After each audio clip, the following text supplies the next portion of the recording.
गुरुदेव को प्रणाम। जय श्री श्याम।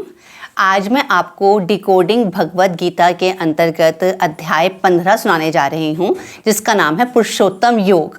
जैसे कि आप को मैंने कई बार ये वाली बात बताई है, जिसमें ये बताया है कि जितने भी भगवत गीता के अध्याय हैं, उन सारे 18 अध्यायों का जो नाम है, सबके नाम के पीछे योग शब्द आता है।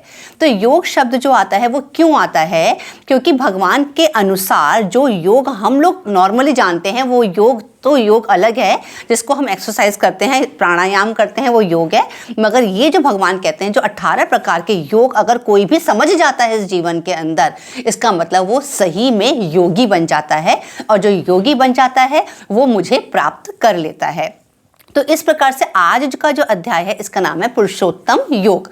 अब पुरुषोत्तम का मतलब क्या है? पुरुषोत्तम का मतलब है पुरुषों में उत्तम। जब पुरुषों में उत्तम का मतलब है जो पुरुष है, पुरुष का मतलब क्या है? आपको मैंने बताया था कि हमारा प्रकृति, मतलब जो शुरुआत हुई है पूरे ब्रह्मांड की, वो प्रकृति और पुरुष से हुई है। प्रकृति का मतलब धारण करने का स्थान, जो धारण करते हैं वो प्रकृति है, और जो धारण करता है, जो बीज धारण करती है वो प्रकृति है, और जो उस बीज में चेतना डालता है वो है पुरुष।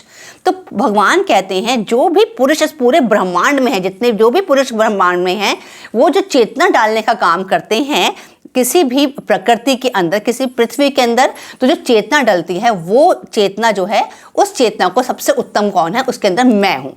मतलब पुरुषों में जो उत्तम है वो मैं हूँ, इसलिए मैं पुरुषोत्तम हूँ।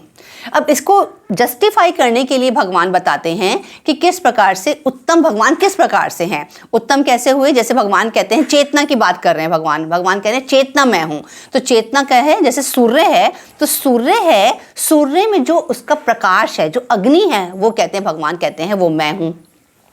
इसी प्रकार से भगवान कहते हैं चंद्रमा का जो तेज है वो मैं हूं, और चंद्रमा के अंदर जो वनस्पतियों को पुष्ट करने की जो क्षमता है वो क्षमता भी मैं ही हूं। तो मतलब जड़ और चेतन, दो प्रकार की प्रकृति हैं, जड़ और चेतन।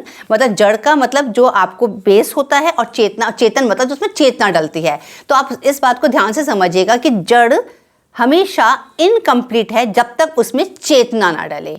मगर अगर सूर्य है, और अगर सूर्य का प्रकाश भगवान ना होते, तो सूर्य बिना प्रकाश के कुछ भी नहीं है। चंद्रमा अगर है, मगर चंद्रमा में अगर तेज ना होता, तो चंद्रमा कुछ भी ना होता। तो चंद्रमा का तेज जो है वो भगवान है। तो इस प्रकार से भगवान पुरुषोत्तम योग में ये सारे बताते हैं। और साथ में भगवान कहते हैं इसी प्रकार से जो पूरा संसार है, इस संसार के अंदर भी दो प्रकार से ये भी बटा हुआ है। क्या है? एक है नाशवान और एक है अविनाशी। नाशवान क्या है? जितने भी जीवित पदार्थ हैं वो सब नाशवान है। जो भी शरीर धारण करा हुआ है वो शरीर क्या है? वो नाशवान है। और उस शरीर के अंदर जो जीवात्मा है, जो आत्मा है, वो है अविनाशी। तो नाशवान और अविनाशी, इन दोनों से भी ऊपर भगवान कहते हैं मैं हूं। मतलब अविनाशी आत्मा से भी ऊपर मैं हूं। इसलिए मैं कौन बन गया? मैं पुरुषोत्तम बन गया, मैं उनसे भी उत्तम बन गया। तो यहाँ पर इस पूरे अध्याय में भगवान ये बताते हैं। और भगवान साथ में ये कहते हैं कि जो भी प्राणी मुझे तत्व से जान जाता है, मतलब ये भगवान का तत्व है। मतलब हम बेस से भगवान को, हम लोग बात करते हैं, हम कभी भी कहते हैं कि भगवान को हमने देखा नहीं है, हम भगवान को जानते नहीं, या हम भगवान को महसूस कैसे करें, हम उनको कहाँ ढूंढें। तो भगवान कहते हैं कि अगर जो भी प्राणी मुझको इस प्रकार से तत्व से जान जाता है, तो वो प्राणी जो है वो मुझको प्राप्त कर लेता है। इसी अध्याय के अंदर भगवान ने और भी बहुत सारी चीज़ें बताई हैं। जैसे भगवान ने कहा है, इसी बात को और समझाने के लिए भगवान ने क्या बोला है कि ये पूरा जो संसार है, ये पीपल के वृक्ष से भगवान ने पूरे संसार की उपमा करी है।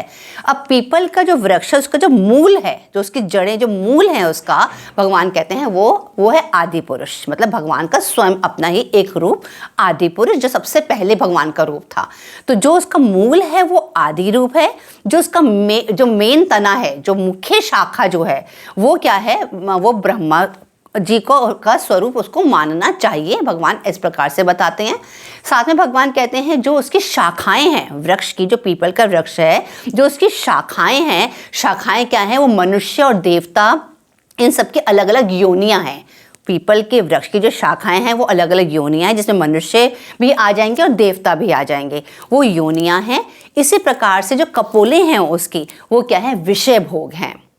और इसी प्रकार से जो पत्ते हैं वो सारे वेद हैं, और जो हमारे सत्वगुण, रजोगुण और तमोगुण हैं, ये तीनों जो हैं वो जल रूपी हैं, और उस जल से इस पीपल के वृक्ष की क्या हो रही है, सिंचाई हो रही है। तो ये सारी बातें भगवान इस प्रकार से यहाँ बताते हैं। मगर साथ में भगवान इसमें एक बात और कहते हैं कि ये जो वृक्ष है, इस वृक्ष को अब वैराग्य से इसे काटना ज़रूरी हो गया है, क्योंकि हमारे इस वृक्ष के अंदर जो हमारे जो शाखाएं हैं वो और जो हमारे कपोले हैं वो विषय भोग हैं, और हमारी योनियों में हमको जन्म और मृत्यु के बंधन में बांधती हैं। तो इसलिए अब ये ज़रूरी हो गया है कि इस वृक्ष को हमको वैराग्य रूपी तलवार से काट देना चाहिए। मतलब वैराग्य की तरफ आगे मनुष्य को बढ़ना चाहिए, उसको अपनी आसक्ति को समाप्त कर देना चाहिए, अपनी इच्छाओं को समाप्त कर देना चाहिए, अपने इंद्रियों को वश में करना चाहिए, समत्व का भाव रखना चाहिए। तो इस प्रकार से जब मनुष्य अपने को वैराग्य की तरफ आगे उजागर करता है और अपने को इन सब विषय भोग की चीज़ों से अपने को हटा लेता है, तो भगवान कहते हैं उसके बाद उसको मुझे प्राप्त करना आसान हो जाता है। और मुझे प्राप्त क्यों करे कोई भी मनुष्य, क्योंकि मैं परम पुरुष परमेश्वर हूँ, मैं पुरुषोत्तम हूँ, पुरुषों में मैं उत्तम हूँ। तो इस अध्याय के अंदर भगवान ने पुरुषोत्तम योग के अंदर ये सारी बातें बताई हैं। तो उम्मीद करती हूँ कि ये भगवद गीता का अध्याय 15 भी आपको अच्छे से समझ आ गया होगा। बस हमारे अब 16, 17, 18 3 अध्याय और बचे हैं भगवद गीता के। और जिस दिन से भी आप ये सारे अध्याय मेरे डिकोडिंग वाले आप सुनने शुरू करेंगे, तो और साथ साथ आप भगवद गीता पढ़नी शुरू करेंगे, तो आपको भगवद गीता बहुत आसानी से समझ आ जाएगी। उम्मीद करती हूँ आज का अध्याय आपको अच्छा लगा होगा। अपने नेक्स्ट एपिसोड में दोबारा आपसे मिलती हूँ। तब तक के लिए हरि ओम तत्सत।